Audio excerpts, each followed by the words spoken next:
We have a couple of things to look at. First of all, we have our website, ntvkenya.co.ke, which we can get a quick look at what updates are there. We have how the race control, the National Assembly is shaping up, and I'll get into that in just a bit.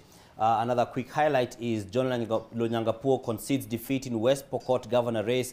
The incumbent has lost to his predecessor. Then we have Keroche Brody CEO wins the Nakuru Senate seat. That's Tabitha Karanja, who is on a UDA ticket, and she actually changed her name to Tabitha Karanja Keroche. Then we have Ruto's UDA has most MCAs in Nairobi, and Sakaja set to be governor based on the preliminary results. We have Evans Kidero says he will challenge Gladys Wanga's win in court in terms of the Homa Bay gubernatorial race, and this is what we have had a story on just now.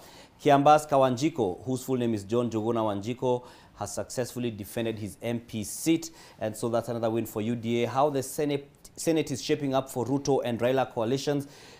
So we are going to look at the balance on the same in terms of which political formation has how many seats so far, as each of them seeks to have a significant control of the Senate. Then we also have a map of how the control of county governments is shaping up again for the two political formations, that is Azimio and Kenya Kwanza. So I'll now move quickly to how the control of the county governments is shaping up for Ruto and Raila. And now the IEBC has begun releasing results of the governor races around the country. So here's how the battle for control is shaping up. Now, when you go on our website, ntvkenya.co.ke, you will get these maps and these presentations of different sets of data.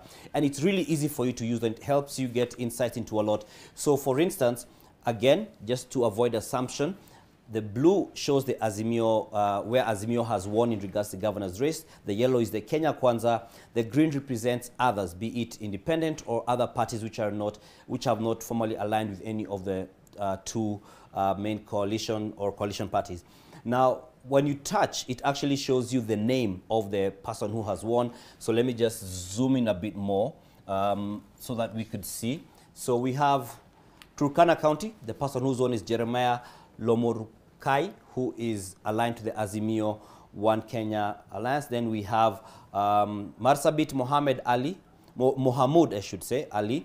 Then just sample again, the odd man out, or odd woman out, I should say, is the county of Meru so far, where we have Kawira Mwangaza, who has ousted the sitting governor, that is Kiraito Murungi, and also she's also defeated the UDA candidate, that is Mithika Linturi, especially in light of there being, a UDA success rate that is pretty high in the mountain region. So you could see that is how it's shaping up in regards to the gubernatorial races. Now we take a look at the Senate. Now the Senate seats won, and this is based on the results that have been declared and now uploaded on our platform. Again, I repeat, ntvkenya.co.ke. Now again, the color coding remains the same. So in terms of the Senate seats, Kenya Kwanza has 15 so far, 15 Senate seats. Then we have the Azimio having 11 Senate seats. Then other is one seat so far. So of the 27 so far, that is what it looks like. That's what the Senate looks like. For a better visual representation, we again have the map that shows you, for those that have been submitted, the blues, the yellows, and we have the green here. And this green is Busia, which is Okia Omtata, who is a senator-elect for the county of Busia, the man who has been known for his frequent visits to court. He sometimes is the refuge for many Kenyans, if you would say so. So once again, if you touch the screen, it will show you the name of the county and the person who has won the seat. And on this page is the Senate seat. Let's go to the National Assembly. And now, National Assembly, this is how the current distribution looks like for those that have been declared in terms of single-member constituencies and 47 women representatives. So this is first for the parties, not for the coalitions, not for the umbrella bodies. These are the parties. Now, when we go to, so far, UDA, United Democratic Alliance, that's William Ruto's party, has 101 seats already locked in the National Assembly.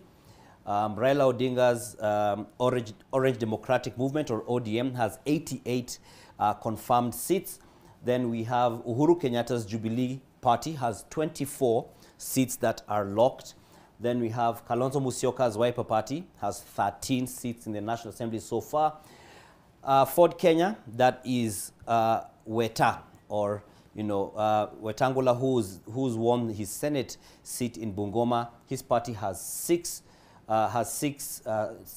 locked seats in the National Assembly. Then we have his compatriot, that is Amani National Congress, Musalia Mudavadi of ANC has 6 seats so far. Then we have Democratic Action Party, that is the party patroned by the CS Defense, that is Eugene Wamalwa. It has 5 seats so far. Then the independents, so far we have 4 independent candidates who have made it to Parliament, to the National Assembly, I should say. Then we have one seat for Chama Shinani, that's CCM. We have the Service Party 1 seat, and that is the party leader, who is Mwangi Kiunjuri, having won a seat in the county of Laikipia. Then we have the National Ordinary People Empowerment Union, or NOPEU, which has 1 seat. Development Party has 1 seat. Movement for Democracy and Growth, MDG, has 1 seat. Maendeleo Chapchap, that is Alfred Mutua's party, has 2 seats. So that gives you an idea of what it looks like. So in terms of individual parties, so far UDA has the most confirmed seats in the National Assembly. So now let's look at the alliances in terms of the broader parties. Again, the color coding remains the same.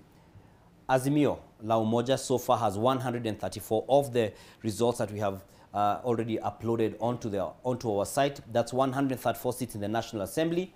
Then we have Kenya Kwanza having 120 so far, and others being 10. That is either parties that are not aligned to any of these umbrella outfits or independent contestants. So those are 10.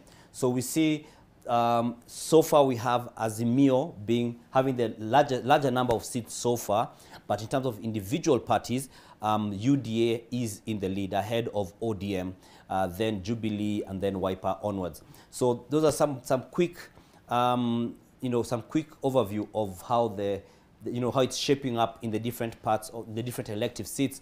That is from the National Assembly to the Senate, both of which form Parliament. And aside from that, the gubernatorial race, which we have already shown you. So we keep updating this and populating it as the IEBC releases the results. So then we'll have a clear picture of how it looks, and something that we have been, having conversations about across the day, which probably Smriti and your panel will discuss, is what happens if the president, the person who wins the presidency, has fewer numbers in the National Assembly, for instance, or in Parliament at large.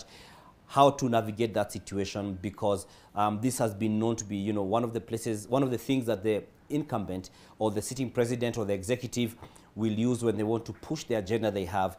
But if the numbers are not in their favor and are against those who are openly opposed to their school of thought of their direction, becomes a challenge. So in the event that, for instance, we have candidate number 1 winning the presidency, but candidate number 2 has more numbers in Bunge, what does that mean in terms of how to go about it all together? So we will continue to give you more details, more data, and to have some analysis later on. I'll be coming on here with Tom Wolf, who is also in Smriti's panel, to just have some more discussions to help you understand those numbers. Some people see numbers and get headaches, but we are going to be your paracetamol. Back to you, Smriti. All right, Dan, thanks so much.